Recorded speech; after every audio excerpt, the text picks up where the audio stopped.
Bienvenidos a esta clase magistral de la materia de análisis y sistemas. Soy Verónica Toaza y hoy recorreremos juntos nuestra primera sesión. Recordándoles que nosotros vamos a observar desde sus fundamentos en definiciones, el rol del analista de sistemas, el ciclo de vida de desarrollo de un software, ejemplos y conclusiones. Antes de nada, es importante recordarles qué es un SI o un sistema de información. Aquí nos enmarca que es la combinación de hardware, de software, datos, procesos y personas que interactúan para recopilar, procesar, almacenar y distribuir la información para apoyar a la toma de decisiones. ¿Cuándo lo podemos verificar? Es sencillo cuando nosotros enviamos un mensaje simple por WhatsApp. La informática traduce nuestro texto en datos que viajan por la Internet y llegan a nuestro amigo. Antes de nada, es importante saber la evolución de la informática desde los años 40 hasta la actualidad. En los años 40 o 50 se dieron los inicios de la computación. En esta década se desarrollan las primeras computadoras electrónicas, conocidas como la famosa ENIAC. Estas procesaban datos a través de tarjetas perforadas. Estos sistemas se utilizaban principalmente para cálculos muy específicos. Estos eran científicos o de índice militar. En la década de los 50, IBM, siendo pionera en esto, introduce computadoras para su uso comercial, como la serie 700.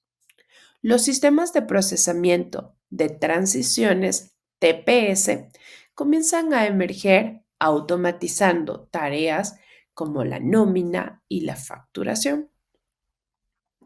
En el año 60, el auge de los mainframes y sistemas de gestión aparece.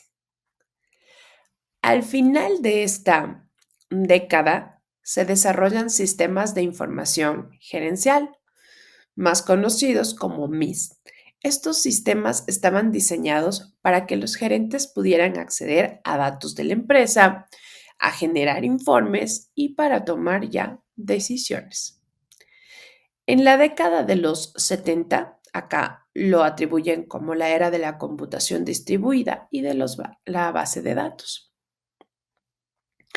ya que a los finales de esta década se populariza las mini computadoras y las redes de computadoras.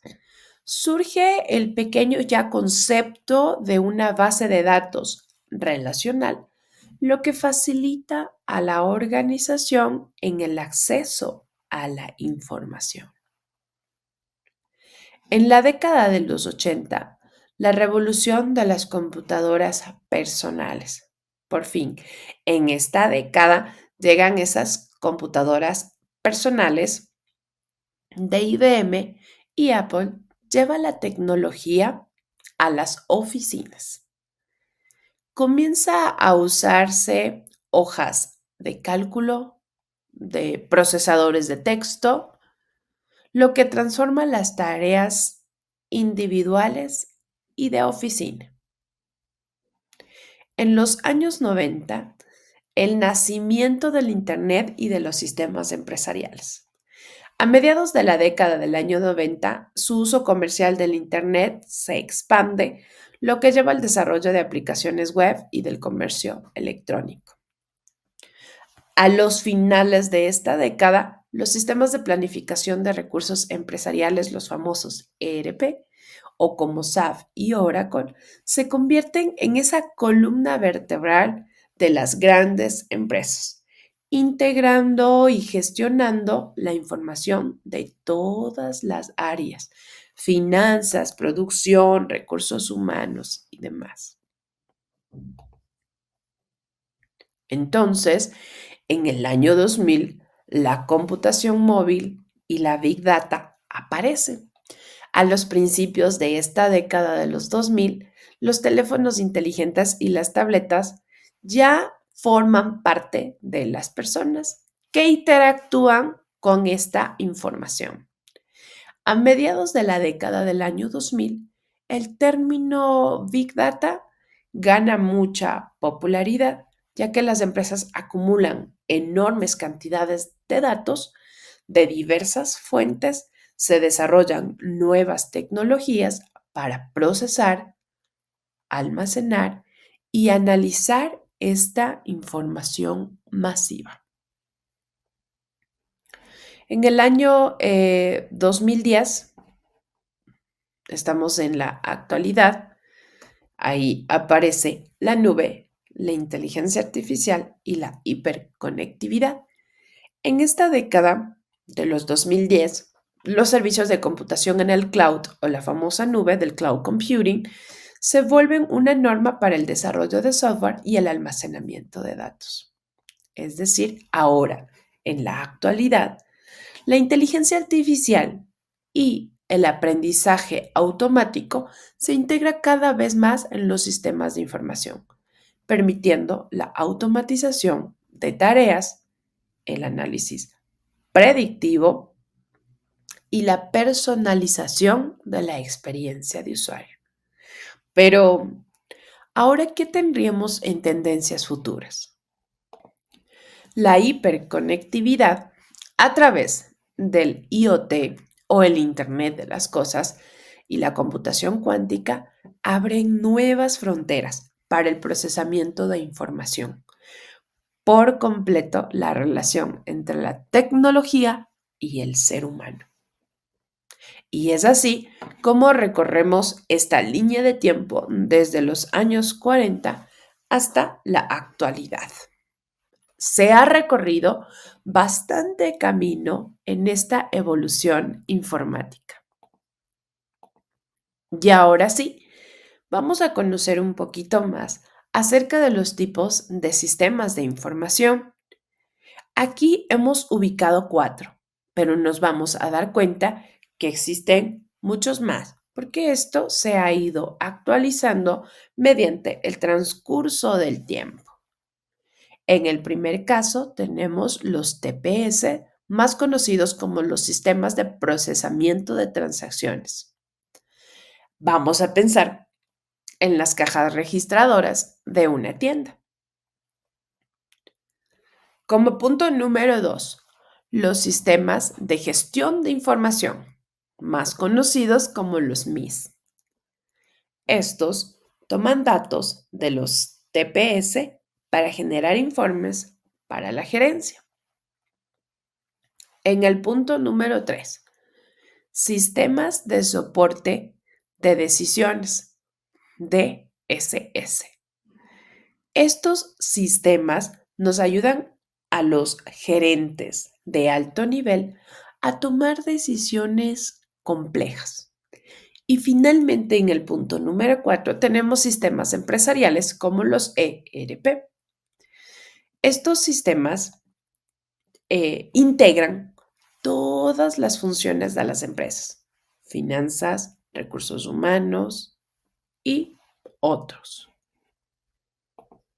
Y es así como se establece la pirámide de los tipos de sistemas informáticos, ubicando a los TPS como base, y nosotros vemos que los sistemas de operaciones son más operacionales, como los está ubicando Lower Management, es decir, no tenía tanta complejidad en la parte de administración, ya que estos procesan las transacciones diarias y operacionales de una organización.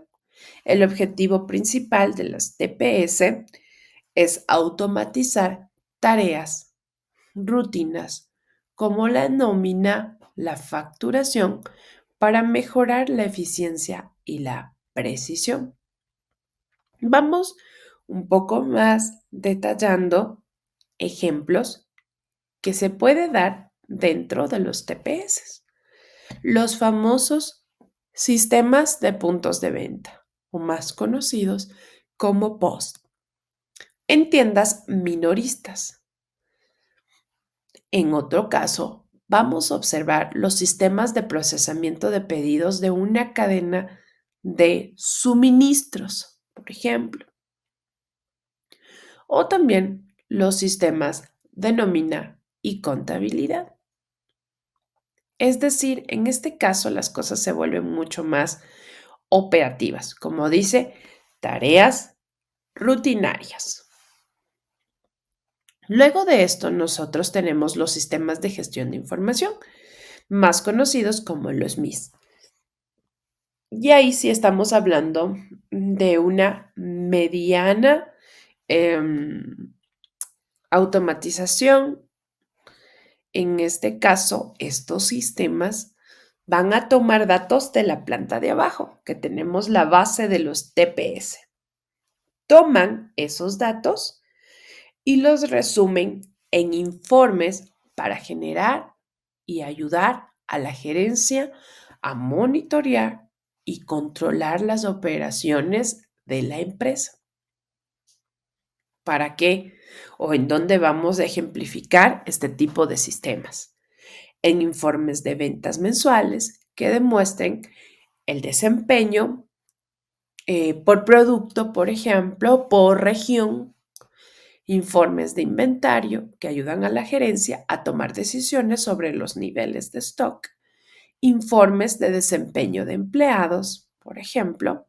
Entonces quiere decir que ya obteniendo la base operativa de las tareas diarias en los MIS, yo ya puedo, de cierta manera, tomar decisiones a través de la data que se obtiene de los TPS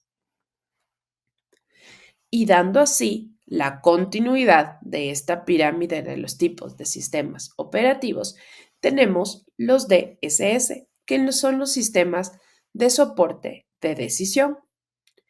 Estos utilizan los datos de los MIS y otras fuentes para ayudar a los gerentes de alto nivel a tomar decisiones mucho más complejas, ya no solo enfocadas en un stock, por ejemplo, me refiero a inventarios, ya no solo en eso, no tanto rutinarias, sino, por ejemplo, en estos sistemas DSS, ya acá podemos establecer un software de simulación para determinar los efectos, tal vez de una nueva estrategia de precios. Entonces, la estrategia de precios va a analizar los datos del MIS.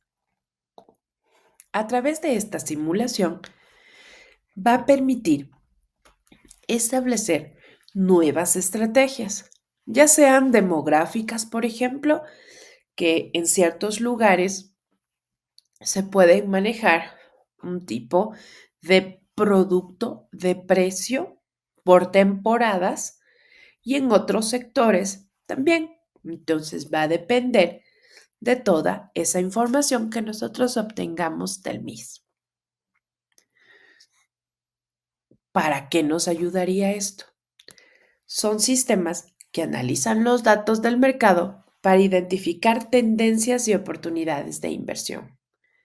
Estos sistemas que evalúan los posibles resultados de diferentes escenarios de fusiones y adquisiciones. Entonces, acá estos sistemas son mucho más complejos porque ya nos están extrayendo datos, pero sobre todo nos están permitiendo establecer nuevas tendencias. Y finalmente, en la cúspide de esta pirámide, tenemos a los sistemas de información ejecutiva o más conocidos como EIS. Y acá nos habla de una parte estratégica. Las DSS es más táctica esta es, en este caso, administrable y las TPS es operacional. En esta parte de las EIS, que es más estratégica, proporciona a los altos ejecutivos una visión un poco más consolidada y de alto nivel de las operaciones de la empresa, a menudo en formato visual. Entonces acá ya tenemos los famosos paneles de control, conocidos como dashboards, que muestran un desempeño financiero de la empresa en tiempo real. Sistemas que van a monitorear la rentabilidad de las filiales de una corporación global.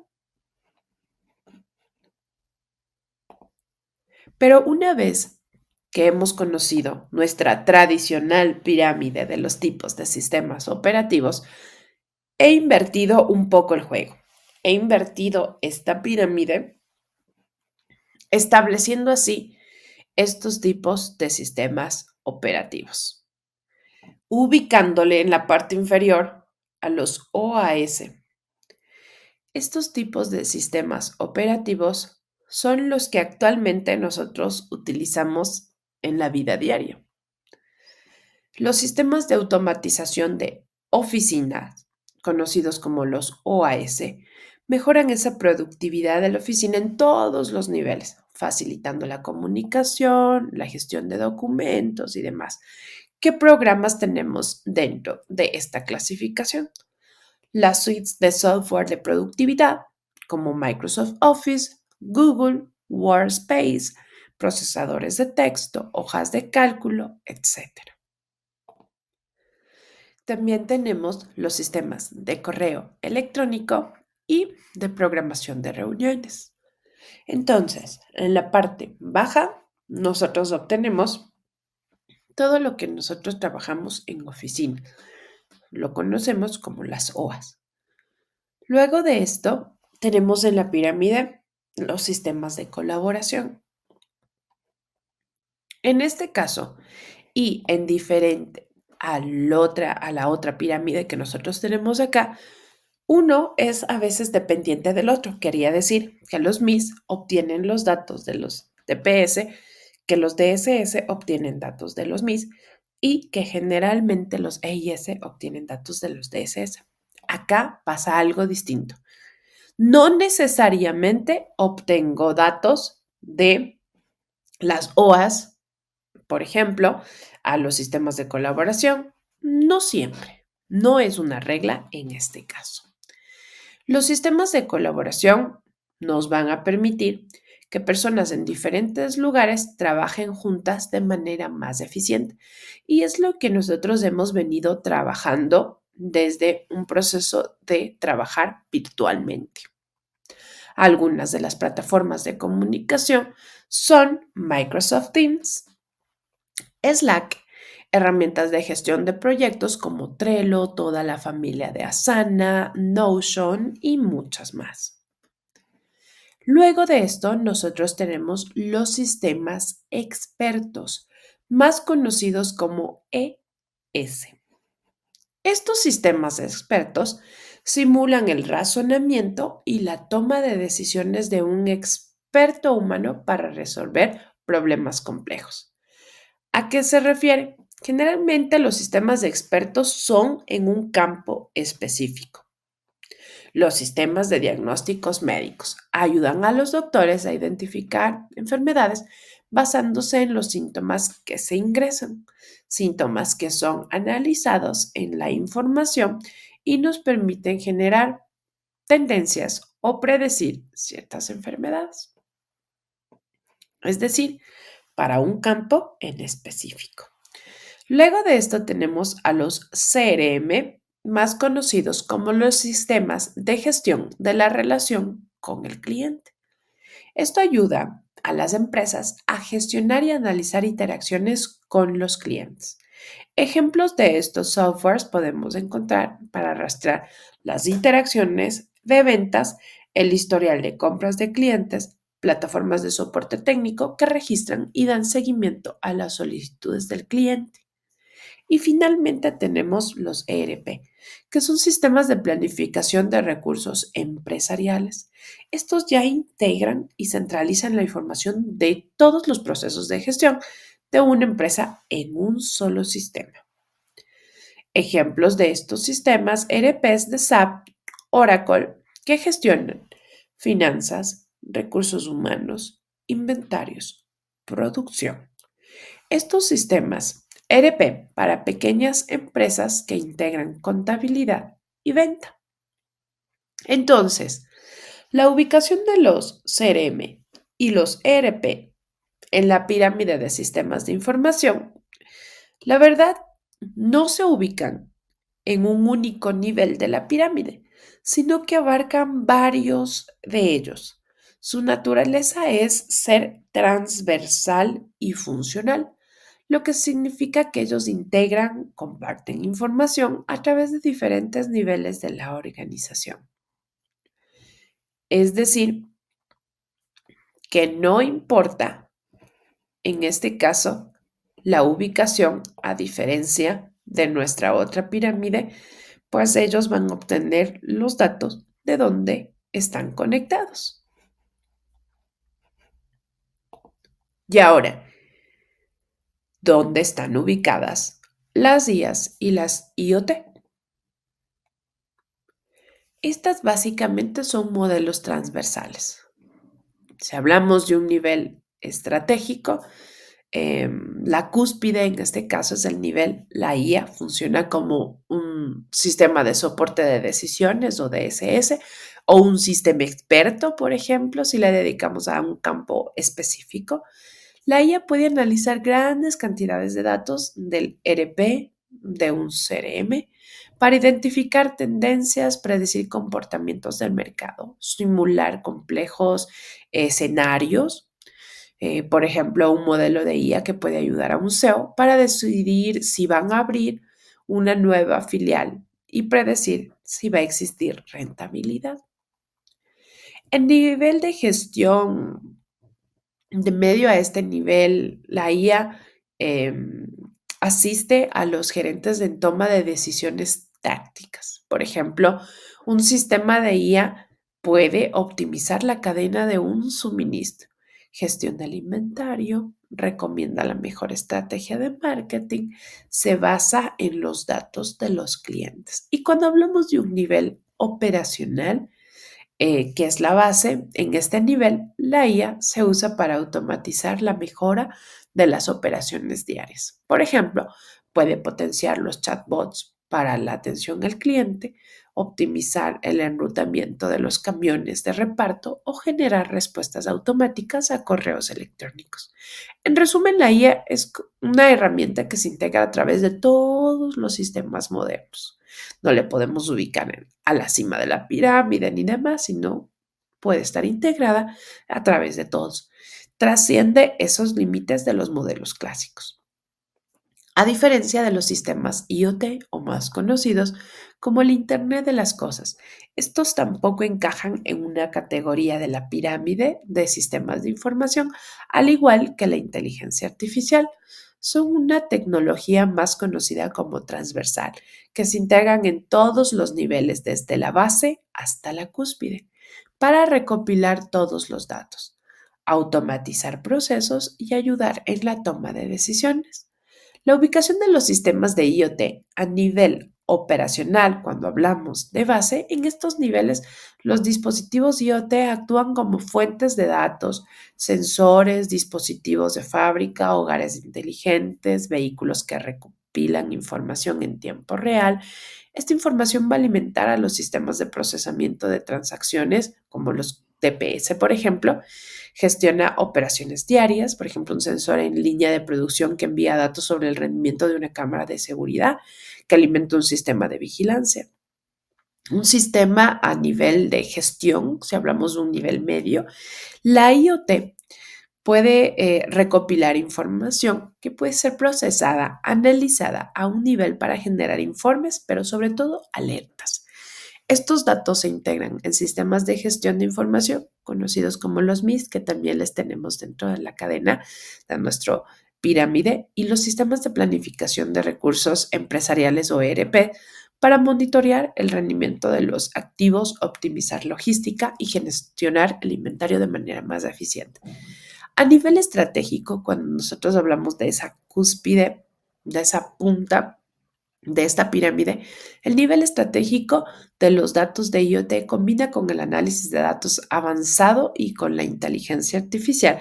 Se utilizan en sistemas de soporte de decisiones o los más conocidos como DSS y los sistemas expertos ES.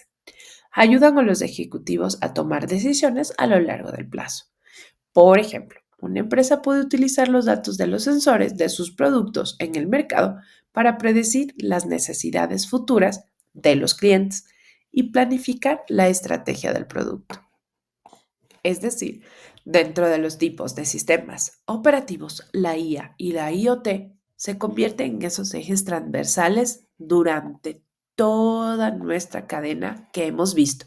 La matriz, la base, la aparición de los sistemas, tenemos en esta pirámide. Acá hemos tratado de invertir esa pirámide porque directamente no se conectan, también trabajan de manera transversal en este caso, y acá muchísimo más. Para ello, también es importante saber que el ciclo de vida del desarrollo de software, o más conocido como SDLC, ayuda a que todos los equipos se puedan gestionar en un proyecto de manera estructurada, garantizando que se cumplan los objetivos y que el producto final sea de alta calidad. Entonces, la informática en sí está en todo, desde que usamos una app hasta automatizar cualquier mínimo proceso. Pero vamos a ver un poquito más acerca de sus fases. Y así como nosotros interpretamos un ciclo de vida de una planta, que aquí vemos que tenemos la semilla, está plantada, entonces nace, crece, ya produce un poco de flores, luego un fruto y luego esta planta muere. De la misma manera, al tener un ciclo de vida, el software también se compone de varias fases interrelacionadas y aunque existen diferentes modelos de desarrollo de software, como el SDL en Cascade o metodologías ágiles, existen fases esenciales. La primera, el análisis. En esta fase inicial, donde el analista de sistemas se encarga de identificar todos los requerimientos del cliente y sobre todo del sistema de información que vamos a desarrollar. El objetivo en esta fase es comprender las necesidades del negocio para poder definir qué debe hacer el software. En esta etapa se realizan estudios de factibilidad para determinar si la solución es completamente viable.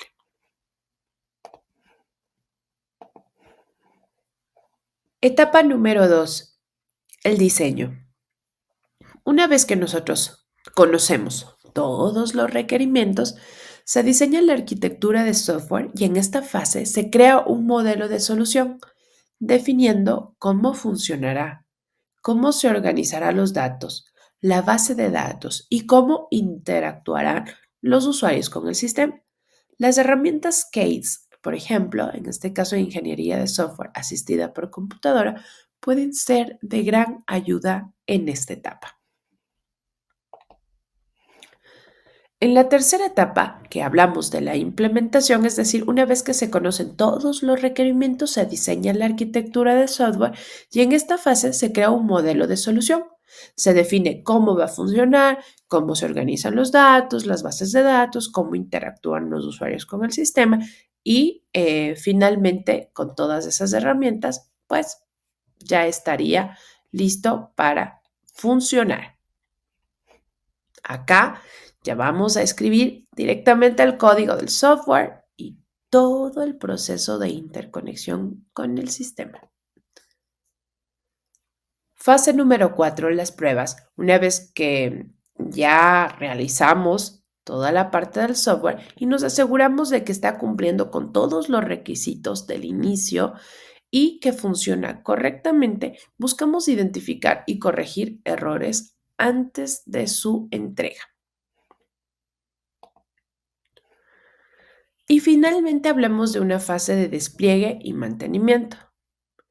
Acá ya se ha probado el sistema, ya se pone en marcha, incluimos instalaciones, capacitación del personal en la que se da mantenimiento, se realizan mejoras continuas, tal vez corrección de los últimos posibles errores que puedan surgir a lo largo de este tiempo.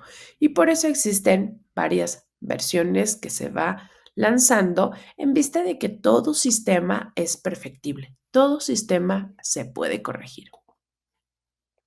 Y ahora sí, vamos a crear un contexto entre todas estas fases. Y dentro de la primera fase que hablábamos nosotros de entender las necesidades del cliente o los requisitos de un campo real, vamos a simular que un analista de sistemas se reúne con un dueño de un restaurante y de los repartidores para entender el proceso del negocio. ¿Qué necesita el sistema? Debe permitir que los clientes vean el menú, por ejemplo, hagan pedidos, pagar en línea, rastrear su entrega. Los repartidores necesitan, de cierta forma, recibir y gestionar las órdenes. El restaurante va a necesitar un panel para ver todos los pedidos. Y el estado de la entrega, pues el analista va a documentar todos esos requerimientos del software y los requisitos de información. Dentro de la fase 2 hablamos de un diseño. Una vez que nosotros ya definimos todos los requisitos, vamos a modelar esta arquitectura de software y vamos a crear un diagrama de aplicación en donde vamos a definir la base de datos, su almacenamiento, la información, los usuarios, menús, pedidos.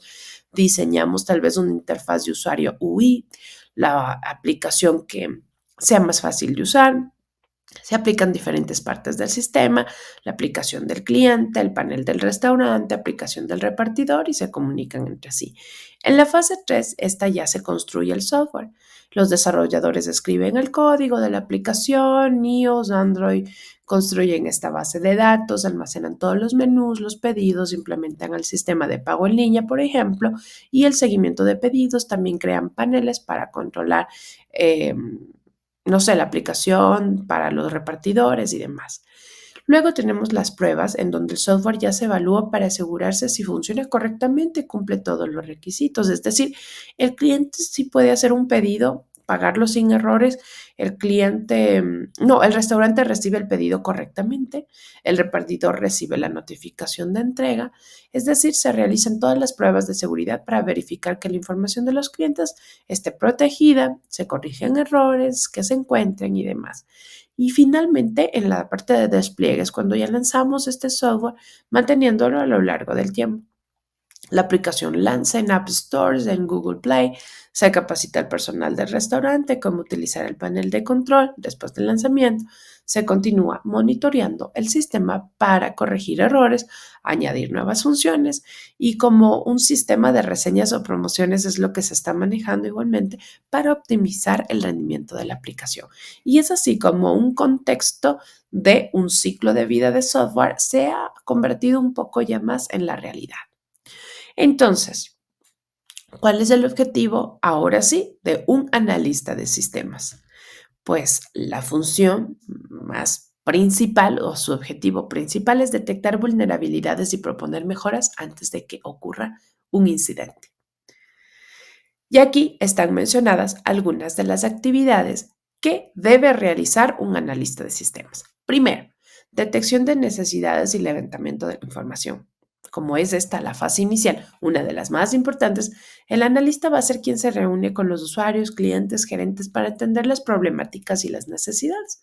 Se utilizan técnicas como entrevistas, encuestas, observación para recopilar todos los requerimientos del nuevo sistema. Es como ese detective buscando pistas para entender por completo el problema. Luego, en el análisis de requerimientos, una vez que se entiende toda esta información, el analista organiza y analiza para definir con precisión qué debe hacer el sistema. Aquí es donde se crean los documentos que servirán de guía para los desarrolladores. Luego de esto, el diseño de sistemas, como los requerimientos claros, el analista diseña cómo será el sistema. Esto incluye la arquitectura de software, la estructura de base de datos y el diseño de interfaz de usuario. Y luego de esto, un poco gestión del proyecto. Aunque no siempre es el gerente del proyecto, en este caso el analista de sistemas, colabora siempre con la planificación, la supervisión de las fases del ciclo de vida del software para asegurarse de que el proyecto avance en el tiempo y los presupuestos previstos se establezcan. Y luego de esto, pruebas y puesta en marcha, el analista de sistemas, en este caso, participa en la fase de pruebas y verificación. Aquí siempre se va a tratar de ver que todo esté completo, que cumplen los requisitos iniciales. Y ahora, ¿qué habilidades deben tener? Habilidades claves, entre habilidades blandas y técnicas. Las habilidades blandas que nosotros necesitamos que pues un analista contenga, nosotros estaríamos ubicándoles como la comunicación, el pensamiento crítico, la resolución de problemas, trabajo en equipo y la atención a detalle. Y dentro de las habilidades técnicas, obviamente un sólido conocimiento del ciclo de vida de software, metodologías de desarrollo, capacidad de modelado de sistemas, conocimiento de base de datos y familiarizarse con tecnologías actuales y emergentes. Entonces, ¿existen metodologías para el desarrollo de software? Pues sí, existen metodologías tradicionales y metodologías ágiles. Dentro de las metodologías tradicionales, nosotros estamos ubicándole al cascade que sigue ese proceso lineal. Y dentro de las metodologías ágiles, nosotros vamos a encontrar algunas como las que estamos presentando acá. Scrum, Kanban, entregas incrementales y adaptación continua. Vamos a ver dentro de un modelo de cascada. Esta es una de las metodologías más antiguas y es conocido porque algunas empresas como NASA, IBM, Microsoft, Toyota, Lockheed Martin fueron quienes utilizaron esta metodología. ¿Y por qué estos proyectos grandes? Pues básicamente cumplían esa función. Dentro de sus fases, y acá tenemos estas fases del modelo de cascada, es que primero es el análisis de requisitos. Y al ser cascade era lineal. Nosotros teníamos que cumplir la primera fase, luego la segunda fase, tercera fase, cuarta y así hasta terminar. Si nos equivocábamos, teníamos que regresar otra vez al inicio. Actualmente las tecnologías emergentes ya no se manejan así y es por eso que estas han quedado un poco en desuso. Aquí podemos ver que dentro de la primera fase está el análisis de requisitos, el diseño de sistemas, la implementación, pruebas, despliegue y mantenimiento.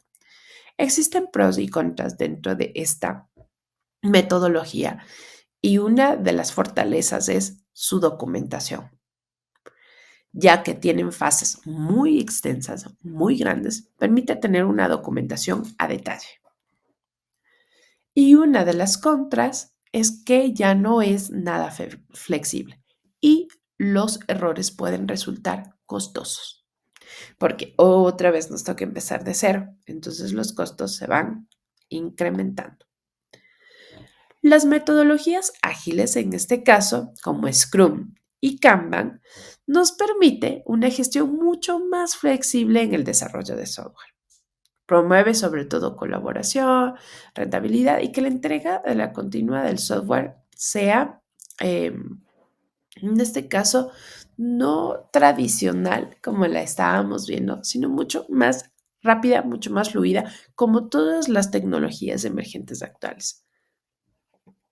En este caso, Scrum es una de las metodologías más populares. Se basa en ciclos interactivos llamados sprint, los cuales el equipo desarrolla en un periodo de 1 a 4 semanas. Y Kanban es un método mucho más visual del flujo de trabajo de proyectos ágiles y se originó en Toyota. En la década del 40 fue adaptada para desarrollo de software. Inicialmente no era para eso. Y es así como nosotros podemos decidir entre una metodología tradicional y una metodología ágil. Ya dependerá del tipo de proyecto que nosotros vamos a desarrollar. Sin olvidarnos que El rol del analista de sistemas es importante dentro de la construcción y desarrollo de un software. Sus habilidades, actividades y demás son muy importantes. Y es así como damos finalizada esta nuestra primera sesión.